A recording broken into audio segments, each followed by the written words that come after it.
To another episode of Shaman's Way. We're on episode 20. 20. Yeah, another milestone down, another mini milestone. All right. I remember when we did 10 and we were like super excited that we did 10. So this is really fabulous. Absolutely. What are we talking about today, Kriket? Today we are talking about our own.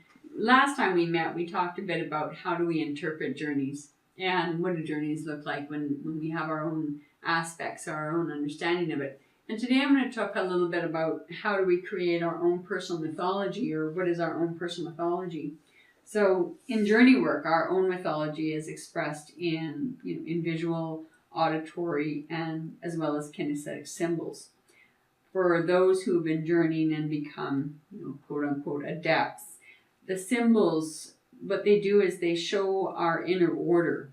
And the shaman, and some people call it the shamanists, through trial and error, the teaching gains a heightened sense of understanding of the interplay between the individual reality, so symbols, and the tribal reality, as well as spirit world reality. So we have the three levels of reality to this. And I'm going to stop that and just share a little bit of a story with you.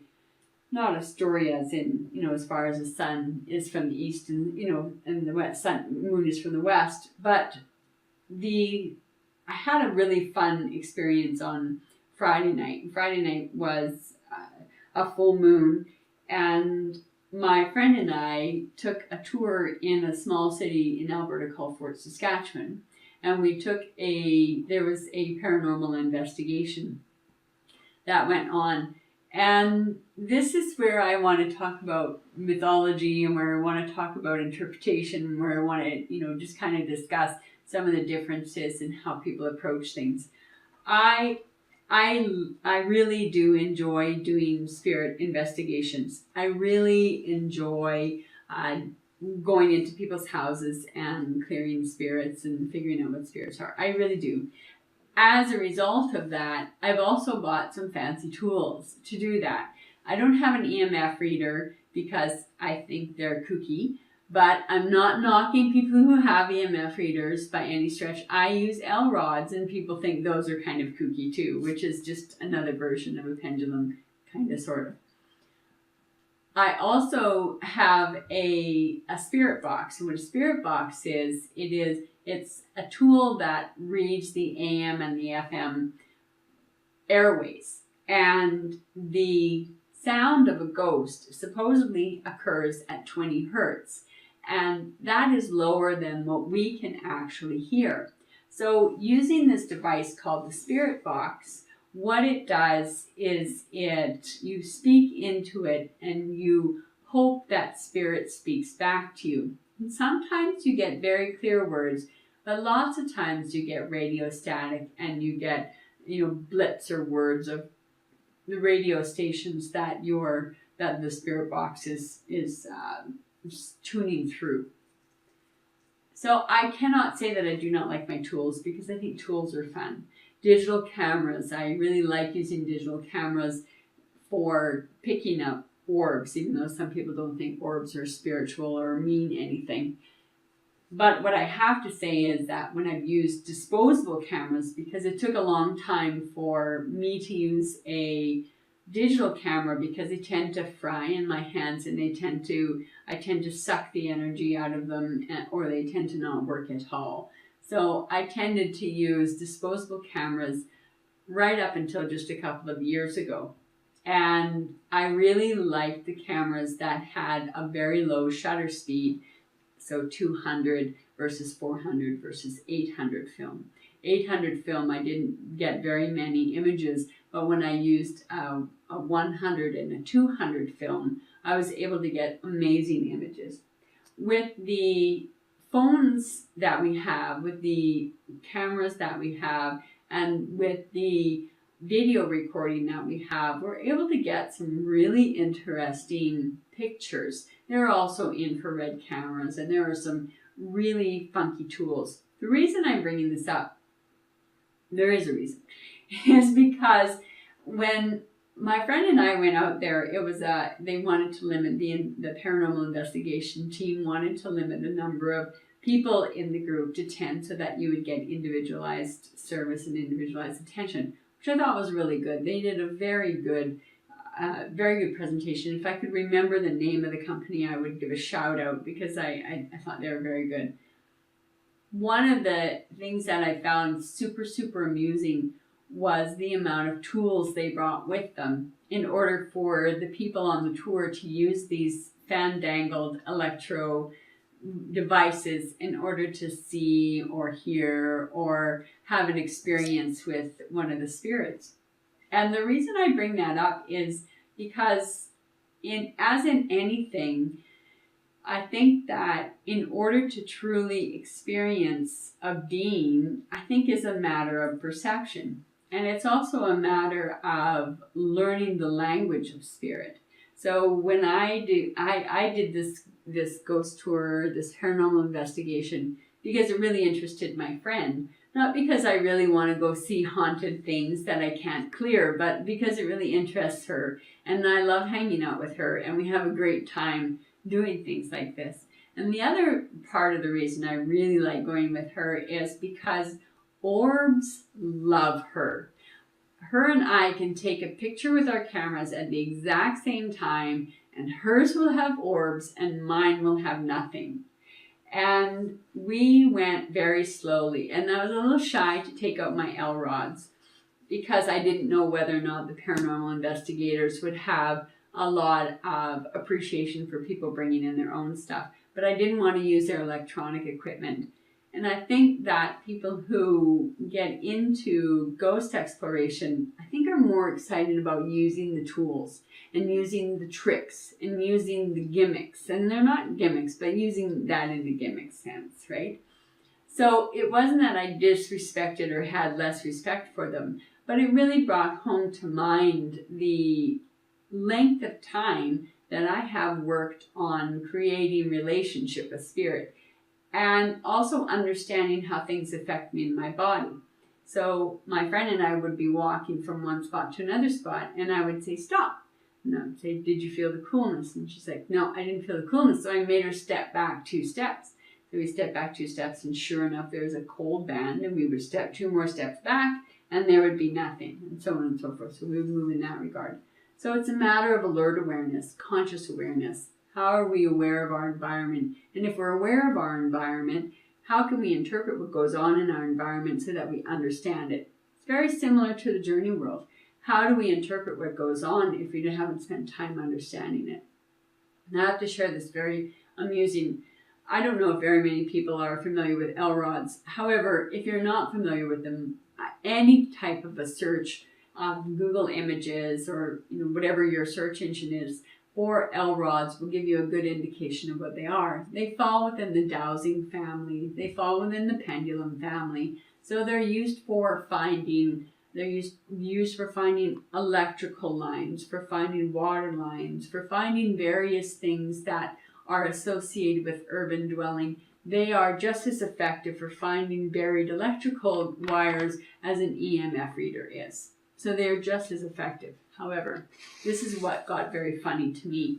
There's this gentleman, and he was walking around with a spirit box of sorts, and he found an app on his cell phone. And the app on his cell phone would point and blip wherever there was an EMF reading. And there are other apps that you can find for your cell phone. I learned this that night, where you can have your cell phone out, and then what the newest thing in Ghost Trend is to have a electronic box that interprets the static noise around you and creates a word, gives you a word. So, and a couple of times I actually heard these particular things accurate with the word it was saying. But it was hilarious because he caught a voice on his little app phone. And it was fascinating because the L rod was I was standing, I didn't realize he was behind me, and one of my rods pointed directly behind me. And then he went around me, and the L rod continued to follow him. So I walked, probably 10 feet away from him in the building, and I called my friend over and I said, watch this. So everywhere this guy went, the L rod just followed him like a pointer. So he had a spirit attached to him. So this whole time, he has his face in his phone looking for the spirit, when in actual fact, the spirit was already right beside him. So if he had known what he was looking for, he would have known that he was actually having an experience, and he didn't need that fandangle doodad in order to tell him that he was having an experience. I never told him, because I'm evil like that. But so he was basically just walking in circles because it kept pointing towards himself. Exactly. And I was cracking up internally. Yeah. I was cracking up internally. And so it was also very interesting.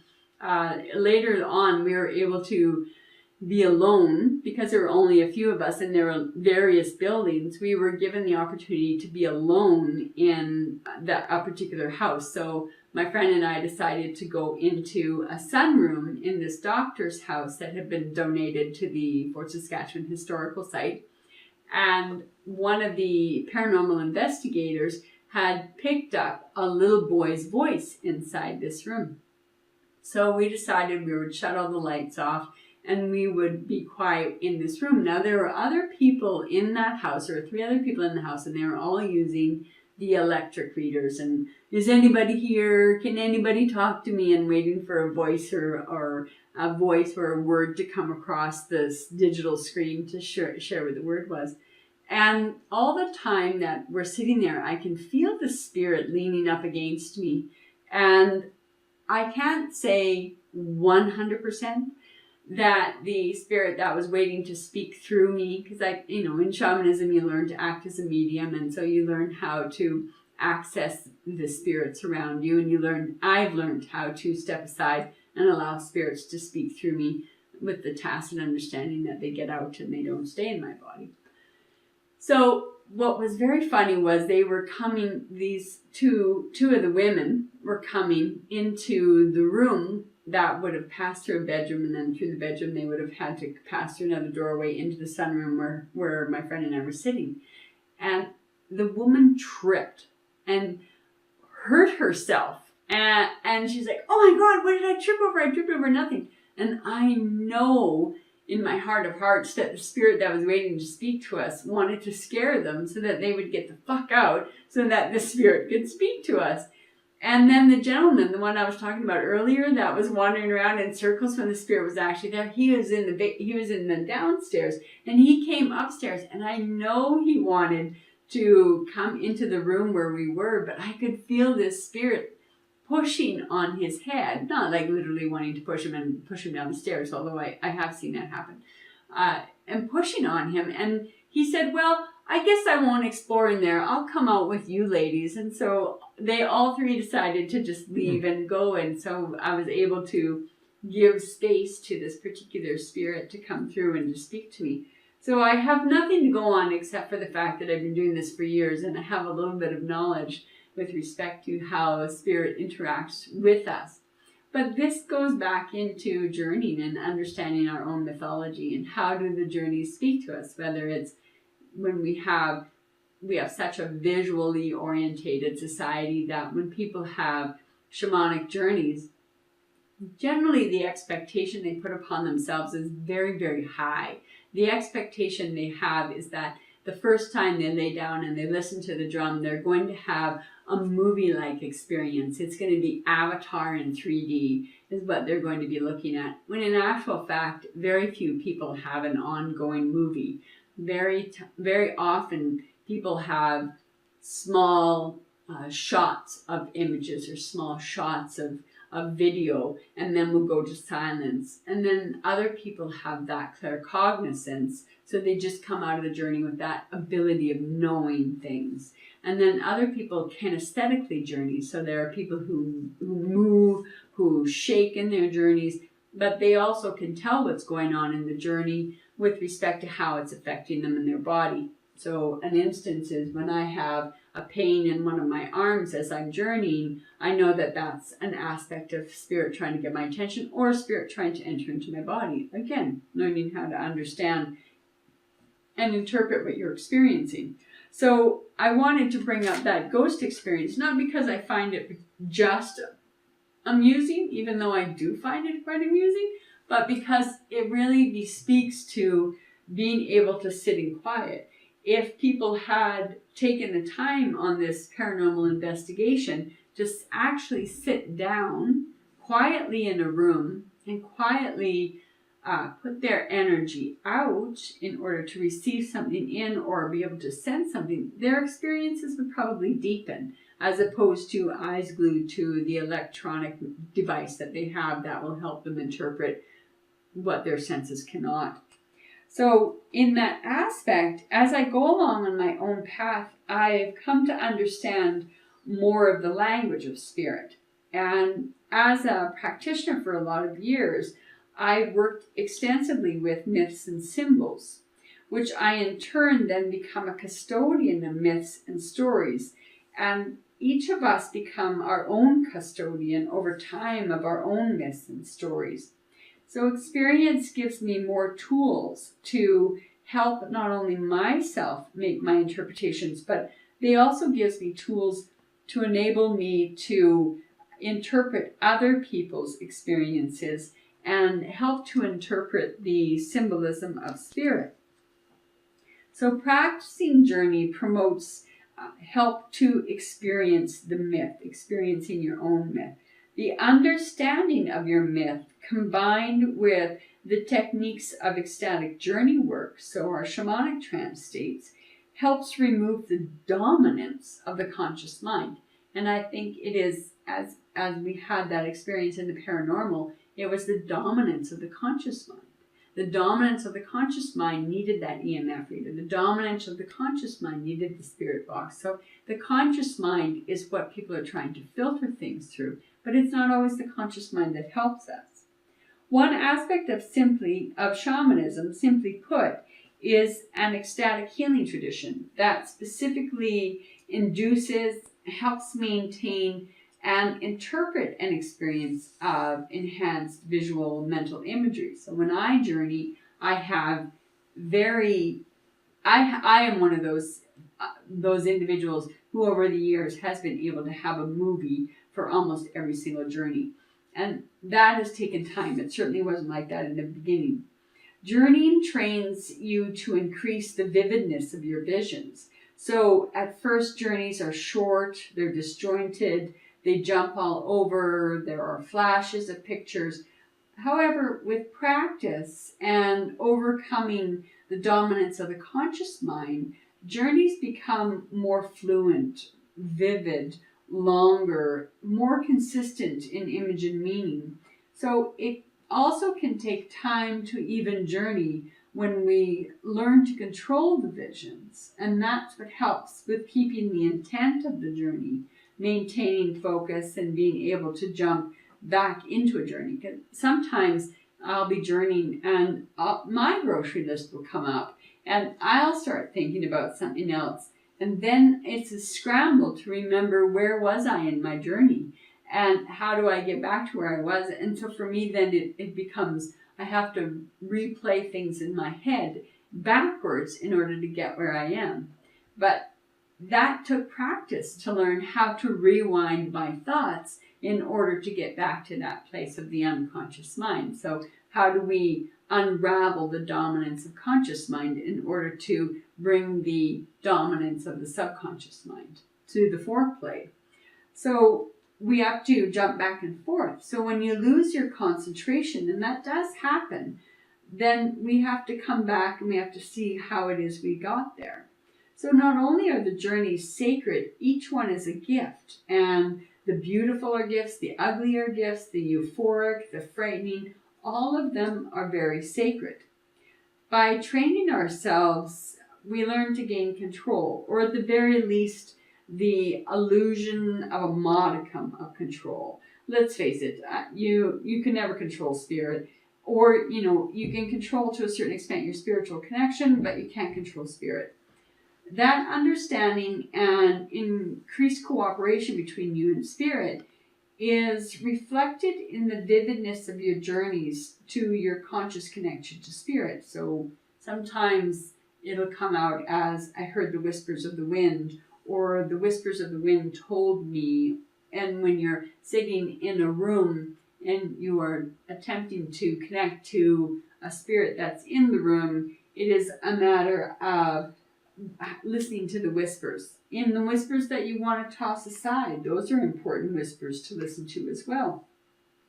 So the stories, they talk to me. The journeys, they talk to us. They give us some ideas. So what is the importance of journeys? And what is the importance of our dreams? And how is this reflected in our myths? As an example, one of the importance of myths is the Australian Aborigines. They credit the source of all creation to the dream time, and the creation started with sound.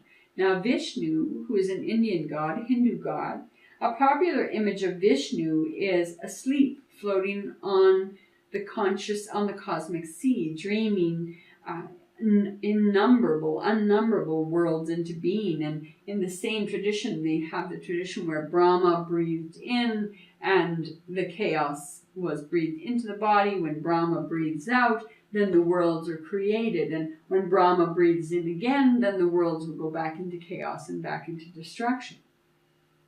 Some of us are better at sensing than others. And why is that? Some of us have spent more time being actively conscious of the unseen world around us. I have been one of those individuals who has had the opportunity to experience spirits in lots of forms throughout my whole life. My first memory is of other voices, and I have never been diagnosed as schizophrenic or having auditory hallucinations have not also been part of my reality. However, it could have easily been that, and it may not have been a spiritual reality, but in recognizing that there was a world that I would never truly understand was what enabled me to have a more open mind, say, than some of the people that are in my life. Spirits have the ability to be externally outside of ourselves, obviously. I mean, some spirits are inside of us, and those can be the voices, but that can also be a possessing being, so that's a whole other story. But they need the energy around us to materialize or affect the area they're in. So they use atmospheric energy to materialize, so electromagnetic or electrostatic atmosphere. And that's what those little doodads are measuring. They're measuring the atmospheric energy to materialize. And what most people also don't realize is that in order for a ghost or a spirit to get your attention, that requires them to use a lot of energy and to gather a lot of energy from the room around them. One of the reasons why when you walk into a room you feel cold is because they are drawing that energy from you in order to be able to manifest, in order to be able to see you. Sometimes our journeys make us cold or frightened or have an experience so that we actually really pay attention. The same as our dreams. Oftentimes when we dream and we dream of other people in our dreams, we're not dreaming specifically of that other person, but our psyche is saying to us, I really want you to remember this. So in order to remember this, I'm going to give you a frightening experience, or I'm going to give you a face that you can remember so that when you come out of this experience, you're going to remember it. So here's an image that you won't be able to shake. And that is another way of spirit getting your attention, and also another way of understanding your mythology, your own personal mythology. How do I interpret this? How do I interpret that? One of the ways that you can consistently interpret it is to consistently have those experiences and consistently try to do that. Perception is everything. And how is it that in a room filled with people and a spirit appears, only maybe two can see it? Could it be that there may be a mental connection? Could spirits then have a connection to our own brains? Or can they have a connection that helps us evolve into an experience? So one example of that, or again, the spirits that appear in our dreams, or is it the physical makeup? I don't really have an answer for that. I don't know why some people have why some people are mediums and some people can never be a medium. I don't know why some people have very visual journeys and some people have very kinesthetic journeys. What I do know is that the writing down and making, even you don't even necessarily have to write it down, but continuing to make a list inside your head of things that go together. So if you see a buffalo, does that mean that you're north on the medicine wheel in your journey? So are you receiving a message from north? If you experience a wind, do you know which wind that is? Is it the north wind, the south wind, the east wind, the west wind? What wind is it that is affecting you? Oftentimes we talk about, on the medicine wheel, we talk about the four winds. In many stories or many mythologies, they talk about the winds, the east wind being the weakest and the north wind in turn being the strongest wind. So sometimes in myths, people journey on the wind, or the wind picks them up and takes them to the next location, to the next location. So in having a relationship to the wind in those stories, that means that those people who wrote those stories, who took the time to learn the oral lessons of those stories, also had a relationship to the earth around them. So if we have a north wind, that north wind means, a cold pressure is coming in. Or if we have a wind from the south, does that mean that a high pressure system is coming in? And when we have a wind from the south, depending on how that smells, is spirit telling us that there's sweetgrass right by us? Or is spirit trying to tell us that there's a fire in the air? So trying to interpret things is based on experience. We can get lots of interpretations from books, and those are very good skeletal structures, but we need to flesh out our own experiences. And the only way we can flesh out the experience is by truly ingesting that experience, interpreting that experience, keeping track of that experience in order that we don't lose that experience. And instead we can build upon that. So some people have the ability to perceive more of the environment than other people have the ability to perceive that environment. And why is that? And again, I think it really comes down to who is conscious versus who is less conscious. And I don't mean that from a perspective of, how can I put it? I don't mean a perspective of judgment. It's not a judgment call. It is really a call of what's important to you. If interpreting the world around you is important and interpreting the mythology of your own journeys is important, then you're going to do that. If your experience and you want to have an occasional experience, then maybe you only have occasional answers, or maybe you only have occasional remedies to what you seek. And it from my perspective, the more relationship you build in your internal world has a relationship, experience, or expression in the outer world. So we have a difference of experiences. Learning our mythology, just to come back to that point one last time, it helps us also from a psychological perspective. One of the aspects of modern shamanism, neo-shamanism, if you want to get very technical, is that it is very different from traditional shamanism in that this shamanism that we practice today, we practice as a form of individual healing, self-healing, where shamanism from a tribal perspective, from a perspective of our ancestors, or a perspective of how it's practiced, say, among Hmong people of China today, or the Anu people of Japan today, is that the shaman is the interpreter for the entire village. But we don't do that anymore. And it is the self-healing aspect. So many of the journeys that we encounter, people have experiences with anxiety, people have experiences with depression, people have experience with agoraphobia, and all sorts of other things that we could mention on and on and on. When we attempt to understand what is going on with us spiritually, we attempt to negotiate from a spiritual perspective to understand what is physically, mentally going on with ourselves.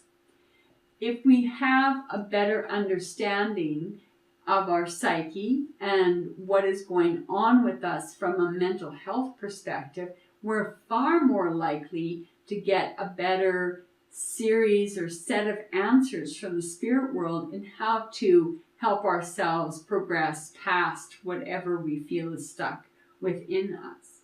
The other aspect of understanding our mythology and recognizing the spirits that we work with is, in order to do that, we will also understand a greater deal what those spirits are in relation to. So I have some spirits that come with me specifically to track the spirit of addiction.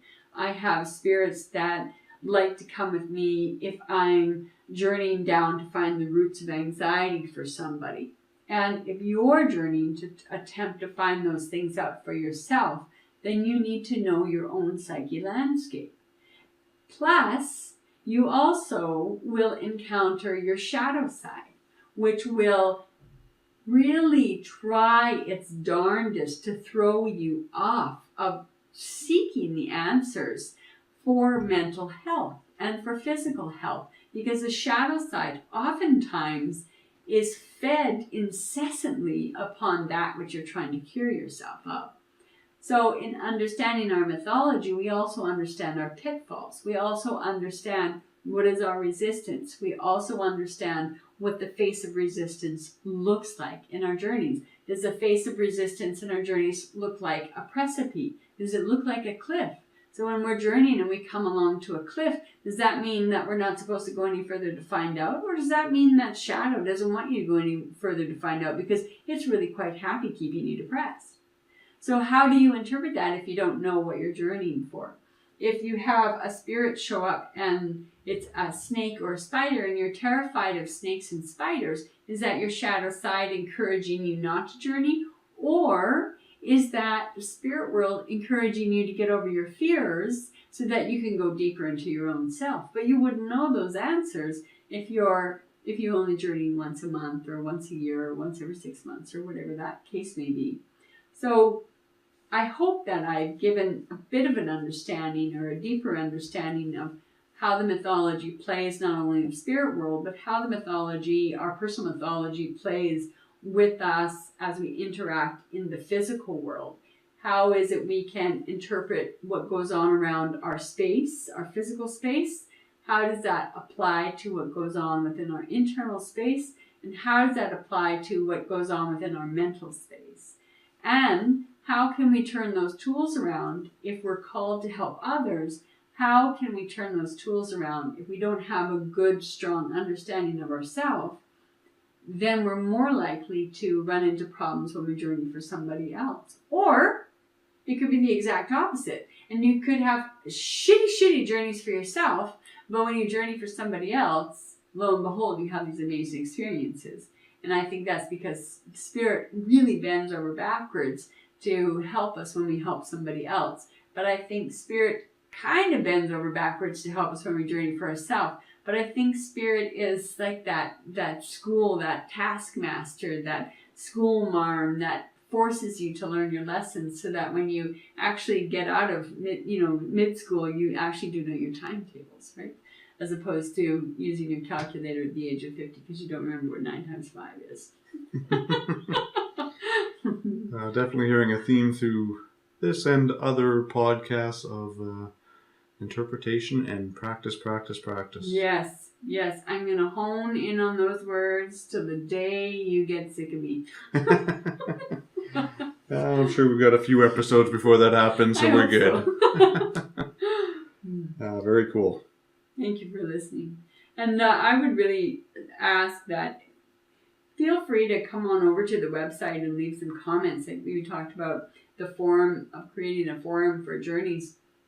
That if you have questions with respect to how do you make time for journey work, or how do you make time for your own self, that you find answers from other people, or you find answers from myself who comes online intermittently to answer questions. So I think it'll be a good tool to reach out and to say, hey, what do I do in this case? Or how do I find space for this, that sort of a thing, or how do I interpret mythology, and understanding mythology as well as it wouldn't hurt to read some mythology. It wouldn't hurt to do some comparative mythology and understand what our ancestors meant in Arabia with respect to the north wind, and what our ancestors, the Inuit ancestors, meant in respect to the north wind, and does it have a similar wind to it. So understanding various interpretations as well. It never hurts to explore the world around you, whether it's ancient or modern.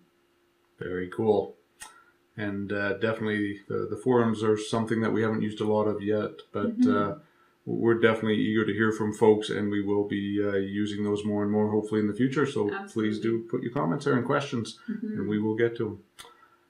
Also, if you are listening to this on iTunes or any other podcaster and you're enjoying it, we certainly appreciate if you leave a rating and a comment there as well. It helps us reach out to other people who might be interested in this topic. Great. All right, that's it for another couple of weeks. We'll talk to everyone soon. Bye.